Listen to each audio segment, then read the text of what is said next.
Hey there, Python programmers. Today I have a second short video for us on decorators.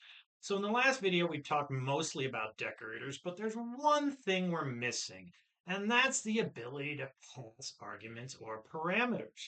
Again, right now, this inner function has no parameters, and therefore this function we're calling, making the closure on, also has no parameters, and that's not a good thing. We do have something we learned about that is going to easily help us out with this situation, and that's our args and kwargs. Again, remember, those are used for collecting as many positional or as many keyword arguments as we possibly have. So let's go ahead and use them. In the inner function, we're going to want to do splat args and then splat kwargs. And remember, we need that double splat because kwargs are a dictionary, so we have to splat out or collect both the keys and the values. Now, what we're going to do here, basically put the exact same code, but what I'm going to want to remind you of is this works incredibly differently in these two locations. Because remember, this here is the parameters section of a function definition. This, on the other hand, is the argument section. So remember, only when we're in parameters are we collecting. When we are in argument section or in any other code, splat spreads them out.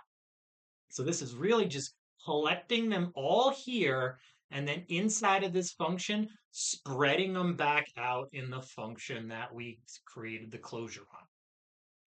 Let's go ahead now and see this in action. So here at say by, let's add an variable, parameter, and we can even do a default one, right? So name equals you. Yeah, why not default? And then what we're going to do is instead of returning a string, we'll return a f string. Hello there. And what we'll do is we'll interpolate name. So if we don't pass a name in, hey, nothing's, we're going to have a default value of, hey there, you. But now let's go ahead and boom, do that. So well, real quickly, let's comment this out, but we can actually add, ooh, not that, we can actually add that for this function as well. So in here, let's do say hi to Brad. Yes. Now let's run our code. And so what happens, let's talk through it because we see hello there, Brad. So what is happening? Well, again, remember our decorator makes it so that we have a closure. A closure would normally be created like this, right? Invoking timer, passing the function we want to close over in as an argument, and then saving the return value to this call hello, which basically now becomes our inner function. Well, in our inner function, we've set it up so, and again, it's important to do this as args and kwargs, because if we do not provide anything, hey, no problem. Args won't collect anything, kwargs won't collect anything, we'll have no issues. But it now has allowed us to pass that argument parameter through.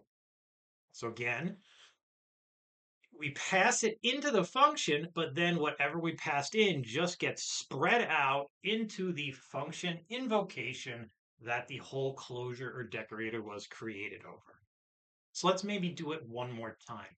With this do stuff thing, maybe let's make it slightly more dynamic so that, again, we could pass in a num.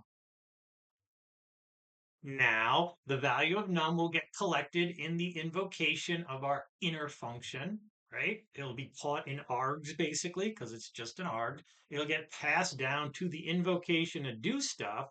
So now let's go ahead and put num here, and then we can now do stuff with what any value we want to put in. So if we want to do 1, 1, 3, 3, let's take these out so we don't see them. Oops, Control Z. Comment. Oh boy.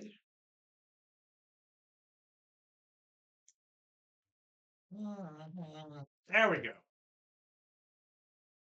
This will do stuff 1,000,000 times. Didn't take long.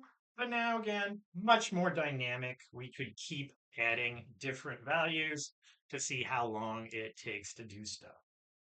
By the way, if you want to get wild and see how high you can, or how hard you can make your computer work, keep adding zeros, but do it with caution. So as we see, this one actually paused and took all of 1.95 seconds.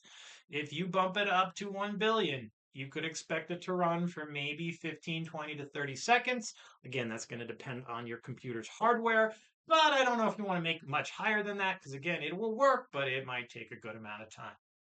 So just another thing we can do with our decorator definitions. Again, now, no matter what the function is, even if it does need arguments, parameters, hey, this timer decorator is going to work. And all it's doing is using args and kwargs to pass the values through. Again, we want to remember in parameters, it collects values, but everywhere else, and while arguments feel similar to parameters, very different. Right here, it is spreading those values out. So it's just collecting them in the inner function and passing them to the function we're invoking. Hope you enjoyed this video on decorators. See you soon with another one.